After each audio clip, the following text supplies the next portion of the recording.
Thanks for joining us for this instructional video on how to use a Bible study we call On This Rock from Experience Israel Now.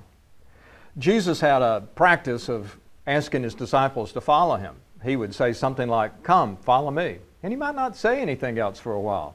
They just had a choice of whether or not to follow. One of those days, as he was living in Capernaum, just off the Sea of Galilee, and by the way, the Sea of Galilee is a lake. It's only about 12.5 miles long from tip to tip, about 7 miles wide at its widest. Jesus was living in Capernaum. And there in Capernaum, he called many of his disciples who were fishermen, because it's right there on the lake. As these young disciples were learning how to follow him, there came a day when he said, "Come, follow me," and he begins to walk to the north. Now, as you're using this particular video, you want to stay with all of these images. This is Capernaum. That's a synagogue that stands on top of an ancient synagogue, the one Jesus knew. Incredible footage of the Sea of Galilee today. It's one of our favorite places. But this synagogue is important, for instance, because it had a huge classroom. Jesus intentionally moved to a place that valued education and was extremely conservative in its religious beliefs. He had grown up in Nazareth, but if you know the story, the people of Nazareth didn't buy this Messiah message. And so Jesus moved and he came to Capernaum. Now, on the day he took his disciples to Caesarea Philippi, he follows the Jordan River, and this is the northern part of the Jordan River. Not a very big river. A lot of people are pretty surprised at that. And they follow this river up the Hula Valley, and they're going to go north about 20-25 miles. Now, when they reach a point where they get to a crossroads, they're going to take a little bit of a turn to the east, and they're going to go toward Mount Hermon. That's the highest peak in Israel, and it's the very most northern part of Israel. There's Caesarea Philippi, but before you get to Caesarea Philippi, we're going to take a stop at a place called Amrit. Now, Amrit was there and active when Jesus was alive, and so he and his disciples would have walked right by this place, sitting on top of a hill. Now we see the archaeological ruins, and archaeologists have been able to tell us within the last few years, only in the last few years, what this place is. It was a temple to honor the Roman emperor as if that man were a god. Now, a rabbi always teaches his students through the journey, through the experience. It's not direct information and seeing if they can give him the right answers back on a test. It's the life experience.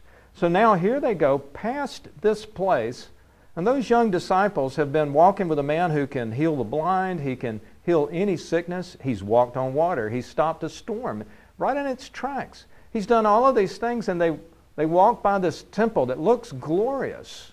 And it says the Roman emperor is God on earth. He's the man God. And they're wondering, well, who is this I'm walking with? Because they know from common sense that no Roman emperor can even cure his own head cold. They continue on the journey and head toward their destination of Caesarea Philippi. As we take people on this journey, it's only about 3 miles from Amrit up to Caesarea Philippi, but they have done a lot of climbing in the process, and they are still following the Jordan River. The Jordan River is formed from 3 tributaries, 3 smaller, you might say, creeks that come together and form the river. The one that is closest to the mountain, the one that is the very genesis of the Jordan River, is at Caesarea Philippi. Now, if you go there today, you need to look for the name Banyas on the map. In fact, if you had gone there before Jesus lived, you would have looked for the name Banyas. It was only called Caesarea Philippi for a little over a century and a half, named for the Caesar by a man named Philip. But in Banyas, you will find this very beginning of the Jordan River. And it's an amazing place. It's really gorgeous. And we understand that the water has trickled down from all those sources in Mount Hermon and the snow on the mountain, and as it reaches something called the bottom, we understand from geology that there had to be a place where the river would finally burst forth, and it happens to be here. But in ancient times, people did not understand geology. People did not understand all the things that worked. What they saw was this river coming from a huge hole in the cliff. Now, in the 1800s, early 1800s, on a New Year's Day, there was a large earthquake that actually closed this cliff. It shut it down. But When Jesus and the disciples were there, all of this water came from that hole, a very dark and mysterious hole. And people began to associate pagan gods with it. And when the Greeks came in, they capitalized on that superstitious belief, and they carved their places for their idols and built some temples. Then the Romans came in and they added some gods. As a matter of fact, archaeologists have told us they built a temple over that cave, said that this was a gift from the emperor because the emperor is your God, and the water came right through his temple. Now, water in this land is life. The difference between desert and land of the Galilee is the water of the Jordan River. It's a very small country. This is the main water source for the entire country. This is life. It never stops coming out of that hole. This is eternal life.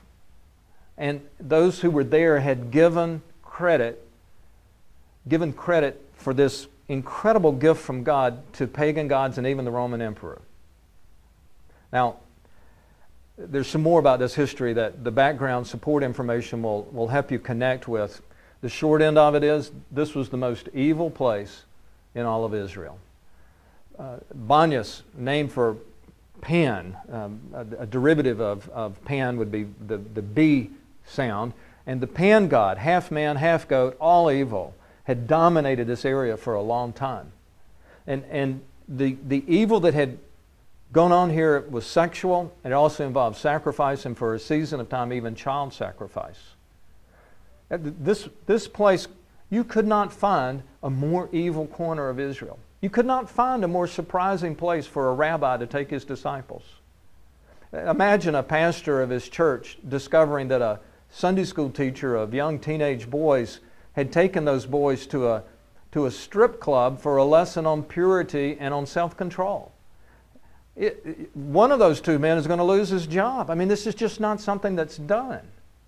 And yet Jesus, a rabbi, had taken his young disciples to this very evil place. And there, in that environment, he asked them, "Who do men say that I am?"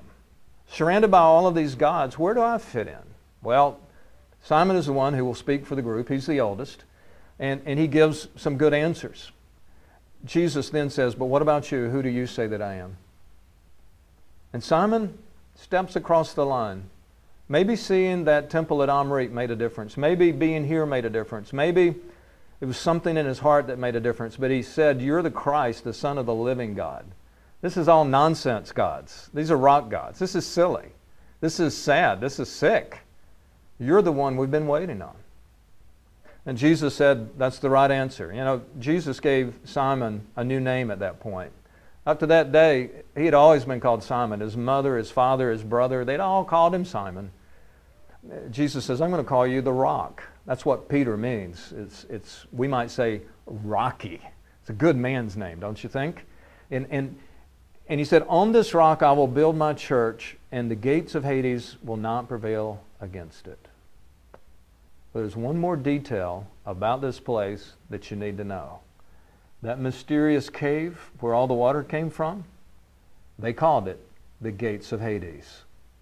I saw a recent news story where archaeologists had discovered the gates of Hades in Turkey. Of course, I read it with great interest.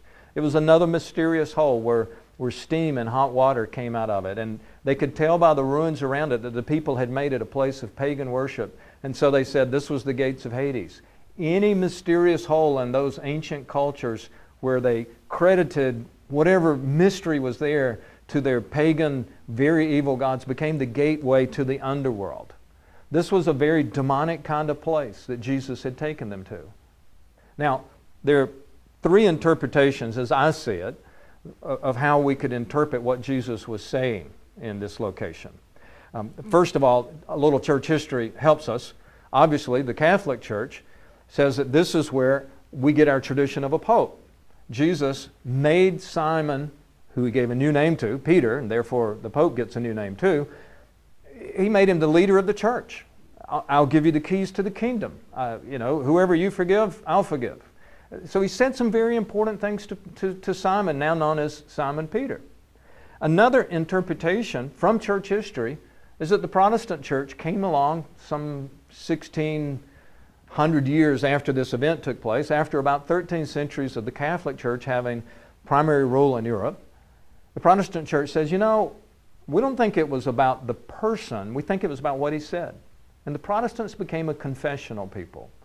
You're the Christ, the Son of the living God. And to this day, Protestant churches deal over and over again with the confession of faith. There's also a third possibility of what Jesus was doing here, and that is we're supposed to take his message into surprising places and change the world.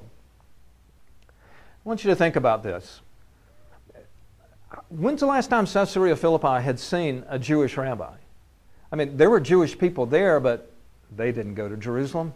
I mean, they had compromised so much over the years, they were barely Jewish at all.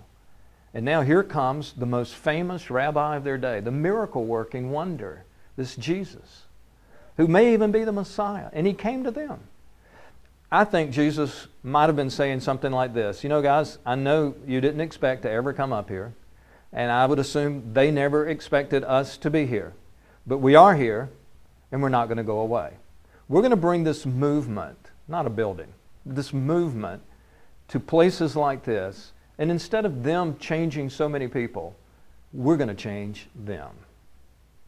And if that frightens you, be assured of something. The gates of Hades will not prevail against you. Well, that's a lesson that still excites me. It changes the way I look at ministry.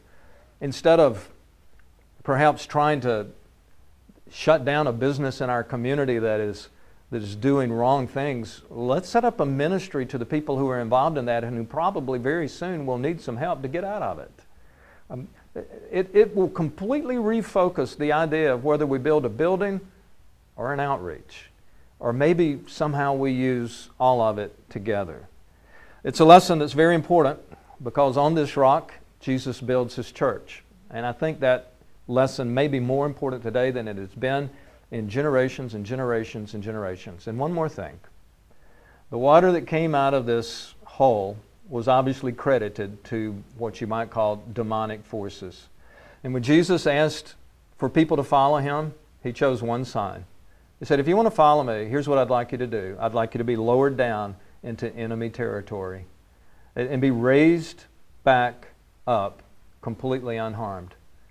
If all of this demonic stuff has frightened you in the past, when you sign up to follow me, baptism is nothing short of an in-your-face statement to the enemy that you've come for the fight. And they can't hurt you because you've already won the victory, because Jesus won the victory. That's a lesson that needs to get out. I hope you'll be able to use it however you want to use it. If you'd like to take the PowerPoint slides or the keynote slides and add some things or subtract some things, you do that. This is all about flexibility. Take this lesson, and together, let's change the world.